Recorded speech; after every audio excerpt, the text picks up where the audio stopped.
Sir शुक्रिया।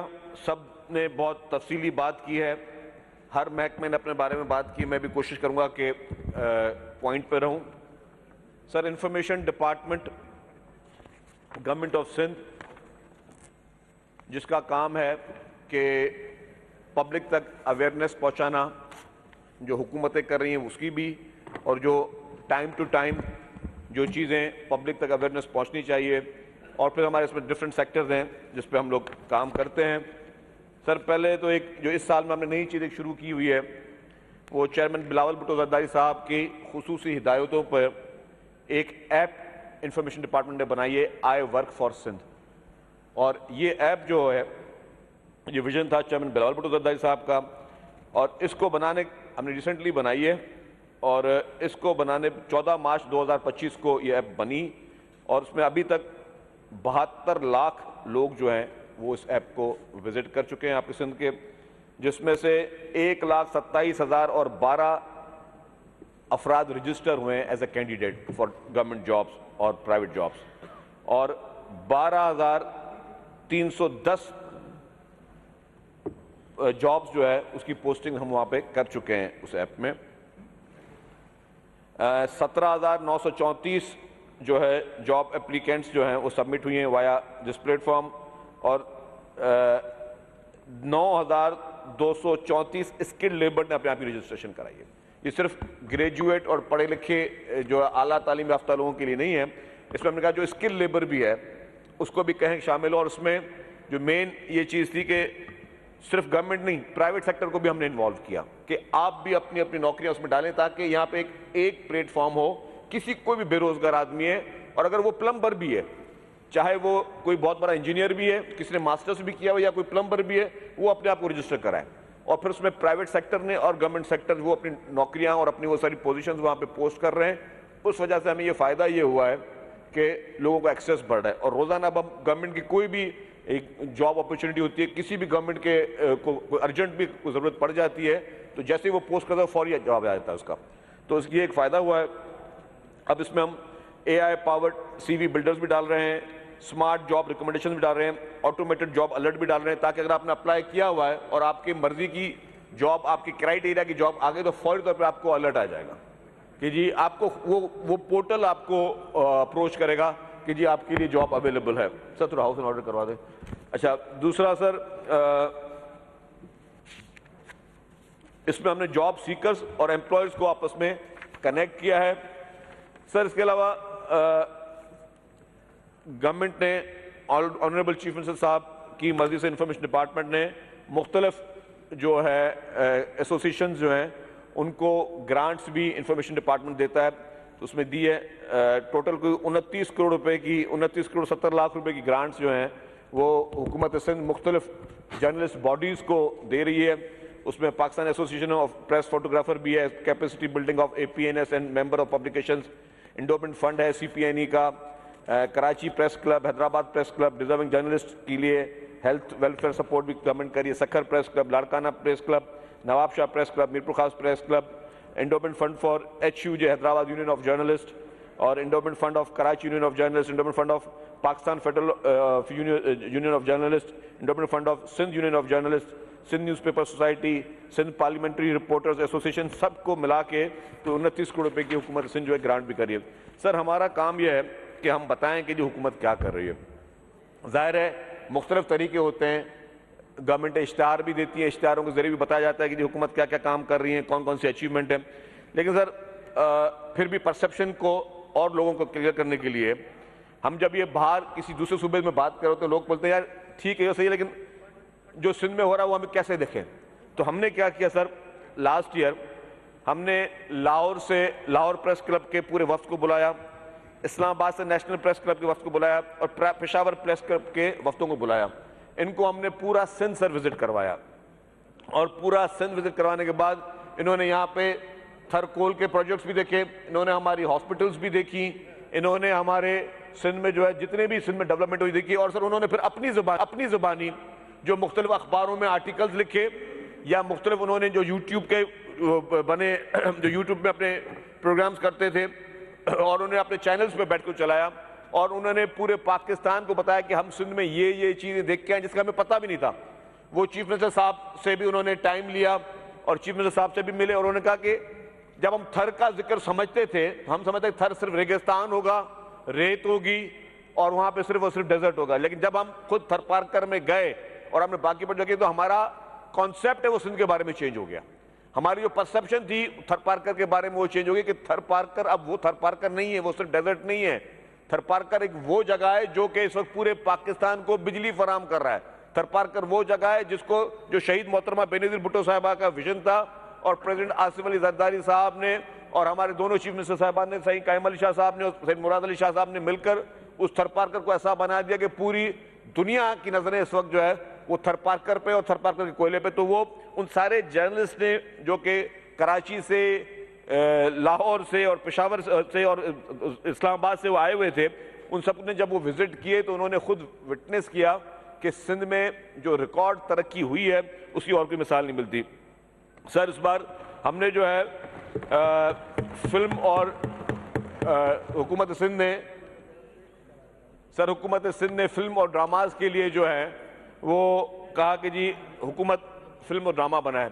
Sir ये federal government ने भी पैसे रखे, इसी गवर्नमेंट में सर फेडरल गवर्नमेंट ने भी पैसे रखे, सिंध हुकूमत ने भी पैसे रखे, पंजाब गवर्नमेंट ने भी पैसे रखे कि हम फिल्म और ड्रामा सर फिल्म और ड्रामा जो है उसके लिए पंजाब गवर्नमेंट ने भी पैसे रखे, फेडरल ने भी रखे, सिंध गवर्नमेंट ने भी रखे। लेकिन अल्हम्दुलिल्लाह सिंध हुकूमत उन प्रोजेक्ट्स को गो थ्रू कर चुकी है। अभी तक ना फेडरल गवर्नमेंट कोई प्रोजेक्ट कर सकी है ना पंजाब गवर्नमेंट कर सकी है। वो लोग प्रोसेस में हैं लेकिन गो थ्रू नहीं कर सके हैं। हमारे स्क्रिप्ट्स रेडी हो गए सर, क्योंकि हमारे पास अनफॉर्चुनेटली हमारे मुल्क में सिनेमास बंद होते गए हैं। जितने सिनेमास थे वो प्लाजा बन गए। हमारे पास पाकिस्तान में मूवीज ड्रामास बनते नहीं है। ड्रामास बनते जो कि प्राइवेट चैनल दिखाने मूवी हमने उसको रास्ते बंद कर दिए हैं, सिनेमास खत्म हो गए। और ये क्यों इंपॉर्टेंट है? ये हम सिर्फ एंटरटेनमेंट की बात नहीं कर रहे, ये नैरेटिव की बात है। वेरी अनफॉर्चुनेटली आप देखें कि आपका दुश्मन मुल्क भारत इस हद तक वहां पे फिल्में बनती हैं और वो फिल्में झूठी बनती हैं। आप देखें एयरफोर्स में आपको भारत में कुछ 4 मूवी 5 मूवी दिखाएंगे, रिसेंटली भी दिखाएंगे। अभिनंदन को भी हीरो दिखाते हैं कि अभिनंदन ने भी जो आके वो बहुत बड़ी जंग फतेह कर ली थी। तो वो जो झूठ है, वो नैरेटिव जो है वो अब मूवीज और ड्रामास के एंटरटेनमेंट के जरिए वो फैला रहे हैं। इस वक्त भी रिसेंटली आपने एक तारीखी जंग जीती है, अल्हम्दुलिल्लाह भारत को तारीखी शिकस्त दी है। भारत को तारीखी शिकस्त देने के बाद पूरी दुनिया को पता है भारत हारा है। इस वक्त 111 मूवियां बन रही हैं भारत में और वो मूवीज में क्या दिखाएंगे कि पाकिस्तान जो है हारा है और भारत जीता है। तो भारत सिर्फ ये जंगें फिल्मों में ही जीत सकता है, लेकिन कहने का मकसद ये है कि वो अपने नैरेटिव पे कितना काम कर रहे हैं वो बहुत इंपॉर्टेंट है कि भारत अपने नैरेटिव पे काम कर रहा है थ्रू मूवी इंडस्ट्रीज। हमारे पास पाकिस्तान में अनफॉर्चुनेटली हमने वो काम नहीं किया। तो इसलिए अब हमने जो सिंध गवर्नमेंट ने शुरू किया है, मैंने आपको बताया कि फेडरल गवर्नमेंट ने भी शुरू किया, पंजाब ने भी शुरू किया, लेकिन हम उन सबसे आगे हैं। और हमारे नेक्स्ट ईयर के लिए भी, इस साल के लिए भी चीफ मिनिस्टर साहब ने उसमें पैसे रखे हैं। तो हमारी कोशिश होगी अब हम भी अपने नैरेटिव बेस्ड इस तरह की मूवियां बनाएं जिसमें लोगों को, पूरी दुनिया को बताएं। क्योंकि ये मूवीज जो होती हैं ये आपका एम्बेसडर होती हैं जो कि इंटरनेशनल बॉक्स ऑफिस में लगती हैं। और अगर इंटरनेशनल बॉक्स ऑफिस में भी ये नैरेटिव वो बेच रहे हैं जो कि झूठा नैरेटिव है, तो आपका सच्चा नैरेटिव भी आना चाहिए। तो इसीलिए उसको खास तौर पर जो है गवर्नमेंट ने कोशिश की है। सर इसके अलावा हम जो फेक न्यूज़ सोशल मीडिया पे चलती हैं उसके लिए एक डेडिकेटेड एक न्यूज़ रिपोर्टल सेल इंफॉर्मेशन डिपार्टमेंट ने बनाया है और उसकी एक अलग ऑफिस बनाई है। अब जो भी हुकूमत, क्योंकि फेक न्यूज़ आपको पता है कि बहुत ज़्यादा सोशल मीडिया पे फैलाई जाती हैं, तो फेक न्यूज़ को काउंटर करने के लिए हुकूमत सिंध ने उस पर एक सेंटर बनाया जो उस पर काम कर रहा है। सर मैं आऊँगा महकमा ट्रांसपोर्ट पे। सर ट्रांसपोर्ट डिपार्टमेंट जो है वो बरसा बरस से अपनी कैपेसिटी के अंडर काम कर रहा था और आप भी ट्रांसपोर्ट मिनिस्टर रहे हैं, आपको पता है ये MVIs वगैरह पूरे सिंध में 2 MVI होते थे, मोटर व्हीकल इंस्पेक्टर पूरे सिंध में 2, जिन्होंने पूरी गाड़ियों को जो है करनी थी। तो इसको हमने कोशिश की कि इसको थोड़ा बेहतर करें, अपने पैरों पे खड़ा करें। MVI को डिजिटल मॉड्यूल जो है वो 10 मई से हमने 2025 से इसको शुरू किया है, जिसमें वेब एंड मोबाइल ऐप्स जो है वो व्हीकल फिटनेस सर्टिफिकेट उसके ज़रिए भी दिए जा रहे हैं। इंस्पेक्शन को जो है उसमें हमने अब मशीनरी के जरिए इंस्पेक्शन करना, ये नहीं कि बस किसी ने आके देख लिया बोले गाड़ी स्टार्ट करो, रेस लगाओ, एक्सीलेटर दबाओ, धुआं आ रहा है नहीं आ रहा गाड़ी, तो उसके लिए मशीनरीज के लिए भी हमने कुछ सेंटर्स कायम कर दिए हैं। और हमारा उसमें कोशिश ये है कि हम अपनी PTA को, RTA को और जो हमारे डिस्ट्रिक्ट RTAs हैं इनके फील्ड ऑफिसर्स को और इन सबको मिला के जो है हम इसको डिजिटलाइज थोड़ा जल्दी कर लें कि इससे एक तो गाड़ियाँ फिट हों, हादसा कम हो और एनवायरनमेंट फ्रेंडली हो, क्योंकि जब ये गाड़ी फिट नहीं होगी तो हादसे भी होंगे। आपको हाईवेज में चलते हुए नजर आता होगा कि अचानक बसों के टायर चलते हुए आ रहे होते हैं, ट्रकों के टायर जो है बस होकर आ रहे होते हैं, या वो उनकी गाड़ी फिट नहीं होती, या कभी कभी एक्सीडेंट होता है, ये गाड़ी की कमानी टूट गई, गाड़ी का एक्सीडेंट हो गया, तो वो डेफिनेटली उस पर थोड़ी सख्ती कर रहे हैं। हमने कमर्शियल गाड़ियों पे तो के लिए सेंटर्स बना दिए। जो प्राइवेट गाड़ियां हैं उनको हम लोग कर रहे हैं कि जी वो जो हमारे पाकिस्तान में जो कार के जो मैन्युफैक्चरर्स के जो मुख्तलिफ कंपनीज हैं उनके ज़रिए करें, लेकिन गाड़ी फिट होना सबकी लाजमी है, क्योंकि ये आप अपने लिए भी एक अदाब पाल रहे हैं और अगले के लिए भी जान का खतरा है। तो उसके लिए महकमा ट्रांसपोर्ट काम कर रहा है और ऑटोमेशन ऑफ PTA RTA मैंने बताया उस पर भी काम हो रहा है। और सर 2024 और 25 में ही हमने जो फिटनेस सर्टिफिकेट पहले हाथ से इशू होते थे और वो इस तरह होते थे कि गाड़ी देखी नहीं देखी, किसी ने बाकी पैसे दिए और फिटनेस सर्टिफिकेट इशू हो गया। अब हमने उसको उसके QR कोड्स के साथ वो फिटनेस सर्टिफिकेट इशू कर रहे हैं और इनको भी डिजिटलाइज कर दिया है। गाड़ी का में अगर किसी के पास QR कोड होगा तो पूरी उसकी डिटेल आएगी, तो जाली बुक छाप के भी कोई फिटनेस सर्टिफिकेट नहीं दे सकता और अब जाली सर्टिफिकेट जो है वो भी इशू नहीं हो सकता। तो उस पर हमने बहुत एग्रेसिवली काम किया है। हमारे जो आइंदा के लिए टारगेट है वो है कि जी हम व्हीकल की फिटनेस जो है सेंटर्स को पूरे सिंध में शुरू करें। अभी कराची में हमने शुरू किए, सिंध के हर ज़िले में हम शुरू करना चाहते हैं ताकि हर ज़िले में जो है ये चीज़ हो, व्हीकल की फिटनेस के सिस्टम शुरू हो। सर अब मैं आऊँगा ग्रीन लाइन और orange line. Orange line project आपके दौर में शुरू हुआ था sir, when you were the transport minister, और ग्रीन लाइन हमारा जो है ग्रीन लाइन वो हमारा जो है वो फेडरल गवर्नमेंट ने बनाया था। सर ये ग्रीन लाइन और ऑरेंज लाइन जो है ये हमें कोई 1 मार्च को हैंडओवर हुए। ये एक्चुअल जो कैपेसिटी थी इनके बनने की वो ये थी कि 1.25 लाख से 1.5 लाख लोगों को कैटर करेंगे, लेकिन अभी तक ग्रीन लाइन और ऑरेंज लाइन में जो है वो 50,000 से ज़ायद जो है वो लोग सफ़र नहीं करते रोज़ाना। सर जैसे ही ये सिंध गवर्नमेंट को ये हैंडओवर हुई ग्रीन लाइन, पहले ही महीने में जो हमने एफर्ट्स किए 15,000 की राइडरशिप हमने बढ़ाई है अल्हम्दुलिल्लाह। अब ग्रीन लाइन और ऑरेंज लाइन में इस वक्त राइडरशिप वो 65,000 है, पहले थी 50,000। गवर्नमेंट ऑफ सिंध ने अपना इंटरेस्ट लिया, जब गवर्नमेंट ऑफ सिंध को ये प्रोजेक्ट सौंपा गया तो 15,000 हमने बढ़ाई है। और हमारा टारगेट है इंशाअल्लाह ताला, जो हम कोशिशें कर रहे हैं कि ग्रीन लाइन और ऑरेंज लाइन की राइडरशिप को हम 1 लाख तक लेके जाएं। और उसमें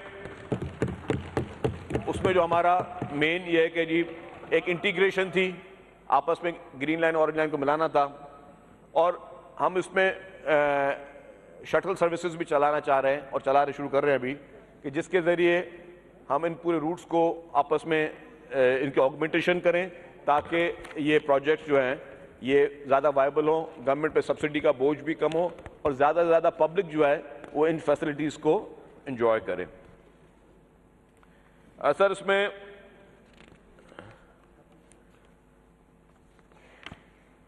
जो फीडर रूट्स वो भी ग्रीन लाइन ऑरेंज लाइन में बढ़ाए जा रहे हैं। सर पीपुल्स बस सर्विस आपके दौर में शुरू हुई, आपने ये बसेस, जब आप ट्रांसपोर्ट मिनिस्टर थे आपने ये बसेस मंगवाई और बहुत अच्छा प्रोजेक्ट था आपका ये, और अब जो है उस पीपुल्स बस सर्विस को बढ़ाया भी गया है, मज़ीद बसें भी आ रही हैं।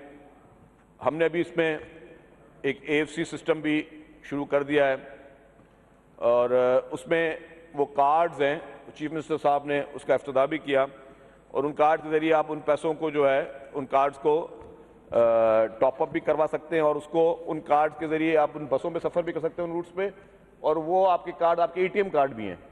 लाइक सपोज आपने 20,000 रुपये टॉपअप करवा लिए, तो अगर आपको कहीं पैसों की इमरजेंसी जरूरत है उसमें 10,000 निकलवा भी सकते हैं आप, और आपको बसों के आपके जो है फेयर्स भी उसमें हो रहा है। और ये पाकिस्तान में से पहले ये ऑटोमेटेड फेयर कलेक्शन सिस्टम जो है पहले कहीं नहीं था, ये हमने शुरू किया है।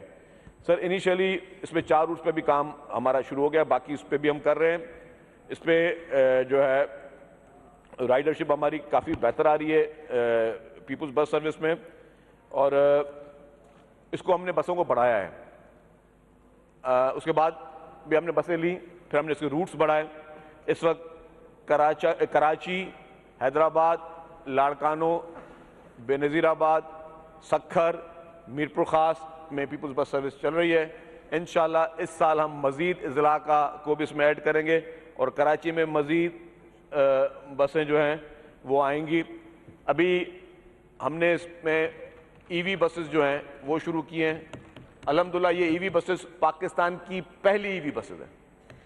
हमारे काफ़ी दोस्त हमें मिसाल दे रहे थे दूसरे सूबों का कि उस सूबे में ज़्यादा अच्छा काम हो रहा है, उन सूबों ने अब EV बसेस शुरू किए हैं। और जब उन्होंने अब EV बसेस शुरू की तो उन्होंने अपने इश्तिहारों में और अपने ट्वीट्स में भी लिखा कि पाकिस्तान की पहली EV बसेस हैं वो। फिर हमने उनको करेक्ट किया, नहीं जी, पाकिस्तान की पहली EV buses Pakistan Peoples Party की हुकूमत सिंध ने शुरू की थी, आप अब जागे हो। इसी तरीके से सर पीपल्स बस सर्विस में हमने पिंक बस सर्विस शुरू की।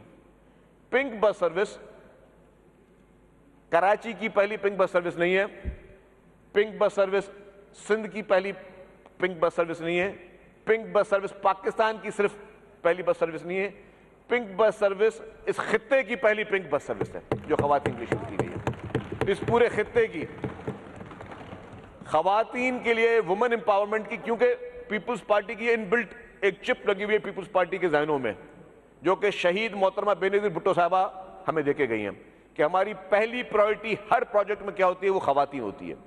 तो हमारा हर प्रोजेक्ट सिंध हुकूमत का, पीपल्स पार्टी का हर प्रोजेक्ट में सबसे पहले जहन में हमारी खवातीन माएँ, बहनें, बेटियां होती हैं। और इसी को आगे लेते हुए सर, इसी को आगे लेते हुए जब हम पिंक बस सर्विस की बात कर रहे हैं तो इस वक्त हुकूमत सिंध शुरू करने जा रही है, जिसमें ऑनरेबल चीफ मिनिस्टर और कैबिनेट सब ने बड़ा सपोर्ट किया, पिंक स्कूटर्स। हम खवातीन को मुफ्त में पिंक EV स्कूटर्स दे रहे हैं। अब इस पिंक EV स्कूटर्स कहने में तो यार कौन सी बड़ी बात है, लेकिन इसके पीछे फिर एक सोच है, इसके पीछे एक जो मंतक है वुमेन एम्पावरमेंट की, वो मैं तो समझाता चलूं दोस्तों को। सर हमने ऐड दिया कि हम शुरू में 1000 सिंध की खवातीन को पिंक EV स्कूटर्स दे रहे हैं, और खवातीन कौन सी, किसी भी खवातीन को मिल सकता है, सिर्फ उसके पास वैलिड ड्राइविंग लाइसेंस हो और उसके पास वैलिड ड्राइविंग लाइसेंस के साथ ये वो प्रूव करे कि वो कहीं जॉब करती हैं या कहीं पढ़ती हैं। सर हमारे पास जो एप्लीकेशन आई, 8000 एप्लीकेशन आई। 8000 एप्लीकेशन में हमें जो वैलिड ड्राइविंग लाइसेंस वाले थे वो सिर्फ 145 थे।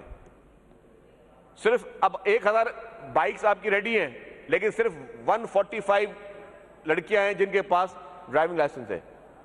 और अब 7000 नई एप्लीकेशंस ट्रैफिक डिपार्टमेंट को मिली हैं जो खवातीनों ने ड्राइविंग लाइसेंस के लिए अप्लाई किया है या उन्होंने वो किया। अब आप ये सब देखें कि और एक खातून जिसने अप्लाई किया उसने कहा कि जी मुझे शौक था बाइक चलाने का, मेरे वालिद साहब को मैंने कहा मुझे बाइक चलानी है, बोला नहीं इजाज़त नहीं देंगे इस मुआशरे में। मेरे भाई को बोला इजाज़त नहीं देंगे मुआशरे में। बोले जब स्कीम आई और आपका इश्तिहार लेके मैंने अपने वालिद को और भाई को दिखाया तो उन्होंने सोच के बोला अच्छा आप तुम अप्लाई कर लो। तो आपको इस तरीके से अपने ये चीज़ें चेंज करनी होती है। अगर जब आप देखेंगे आपको शहर में ये 1000 खवातीन नजर आए जो कि चाहे वो डिलीवरी का काम कर रही हों, चाहे वो कॉलेज जा रही हों या अपनी यूनिवर्सिटी जा रही हों या कहीं जॉब कर रही हों, तो आपके मुआशरे में ऐसे ऐसे वो सोच जो है वो तब्दील होना शुरू हो जाती है। जो हम इनसिक्योर बात जो होती है वो खत्म हो जाती है। हमारे एक दोस्त बैठे थे, इसने सामने ही बैठे हुए हैं, उन्होंने कहा कि यार ये यहाँ पे लोग जो है साइकिल मोटरसाइकिल चलाना नहीं महफूज नहीं, आप खवातीनों को मोटरसाइकिल दे रहे हैं। अब वो वही सोच है ना ये कि जो खवातीन को मोटरसाइकिल चलाने क्यों देते, क्योंकि यहाँ पे लोग महफूज नहीं है।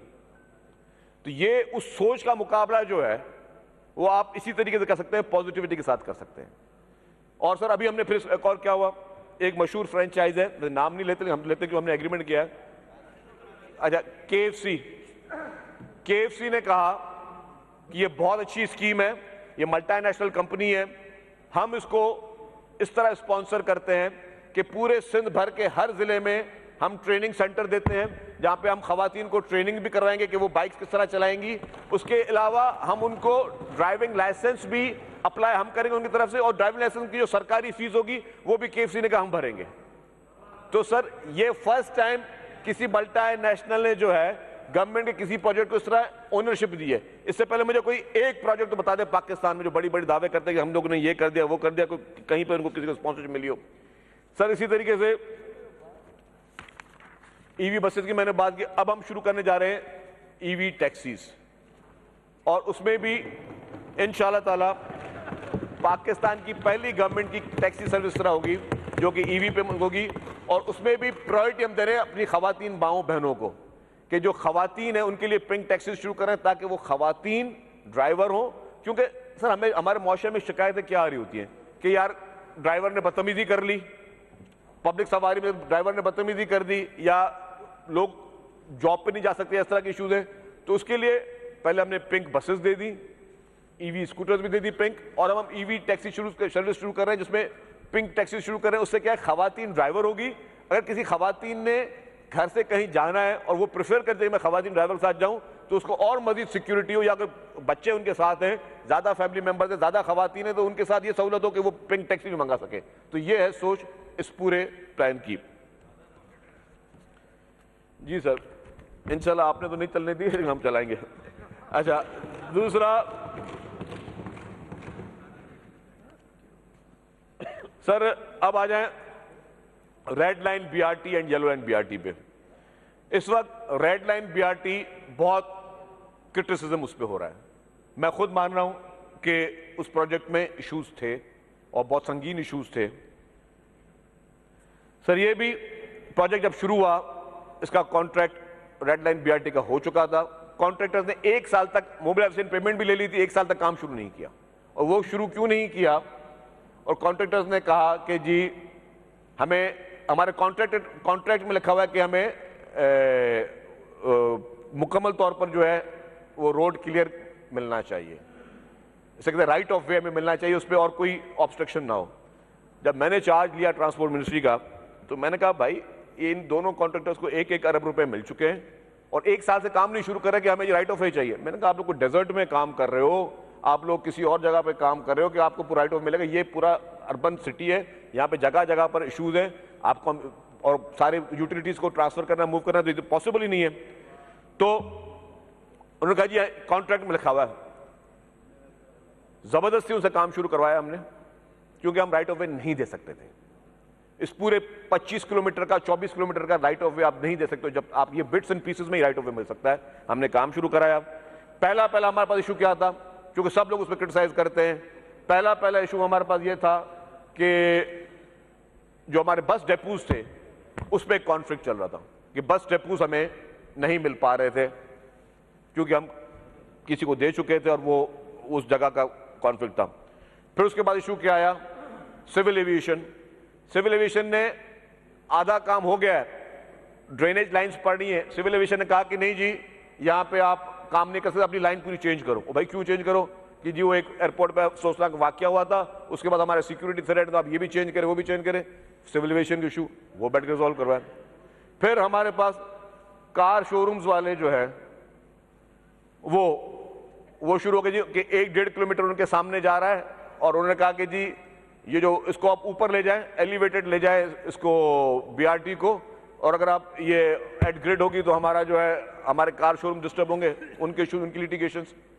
और उसके लिए मुझे काफी एमपीएस यहाँ के साइड के भी उन्होंने भी कहा कि जी कार शोरूम वालों की मदद करें। मैंने कहा यार अगर ये 22 किलोमीटर कराची तो पूरे के पूरा दुकानें और सब चीजें भरी हुई है मेन रोडों पे, अगर एक को देंगे कल को दूसरे भी जाग जाएंगे। इस तरीके के सर बेशतर इशूज हैं, ये तो मैं आधे इशूज बता रहा हूं, बेशतर इशूज थे रेड लाइन के। लेकिन मैं एक बात बता दूं, हमारी तरफ से पीपुल्स पार्टी की हुकूमत की तरफ से एक दिन भी बीआरटी में डिले नहीं हुई है। बीच में डिले हुई, केयर टेकर गवर्नमेंट थी, केयरटेकर गवर्नमेंट में 9 महीने केयरटेकर गवर्नमेंट थी, एक दिन एक ईंट भी उस पर नहीं लगी। चलते हुए प्रोजेक्ट जब ये यूनिवर्सिटी रोड टूटा हुआ था तो किसी ने एक लफ्ज भी नहीं बोला कि यार ये काम क्यों बंद पड़ा हुआ है। 9 महीने, उस पर बहुत डिटेल में, मैं ज्यादा टाइम नहीं लूंगा, मैं घड़ी की तरफ भी देख रहा हूं, लेकिन इस तरीके से रेड लाइन बीआरटी में जो है वो जेन्युइन इश्यूज थे और उसमें किसी को भी ब्रीफिंग चाहिए, किसी भी एमक्यूएम, जमात इस्लामी, पीटीआई, किसी एमपी को चाहिए ब्रीफिंग, इससे ज्यादा तफसीलात में मैं उनको ब्रीफिंग देने के लिए तैयार हूं। मेरे दफ्तर हाजिर है, आपके पता है, उनको फिर दिखाऊं एक एक चीज के किस तरीके से हम कोशिश कर रहे हैं दिनों रात के प्रोजेक्ट आगे चल सके, उसमें इशू थे। लेकिन अच्छा यार, आप फारूक साहब इंटरप्ट ना करें सर, उनकी आदत है, प्लीज, आदत है। हाँ, अच्छा, फिर एक एमपीए साहब थे सर, उन्होंने यहां पे कमेंट पास किया, उन्होंने अपनी सोच और जहन के हिसाब से कमेंट पास किया कि वो खुद सरकारी ठेकेदार है, मुझे पता है। उन्होंने कहा कि जी ये इसलिए डिले किया कि रेट बढ़ जाए। सर, कितनी ये सोच है उनकी, देखें। और हालांकि वो जो सिंध सरकार में कर रहे हैं वो मुझे सब पता है, वो सिंध सरकार में वो क्या कर रहे हैं, किस तरह कहां पे उनके कॉन्टेस्ट चले, लेकिन मैं इस पर नहीं जाता। लेकिन उनको भी बताने के लिए तैयार हूं कि, और सरदार शाह साहब ने भी उनका जिक्र किया था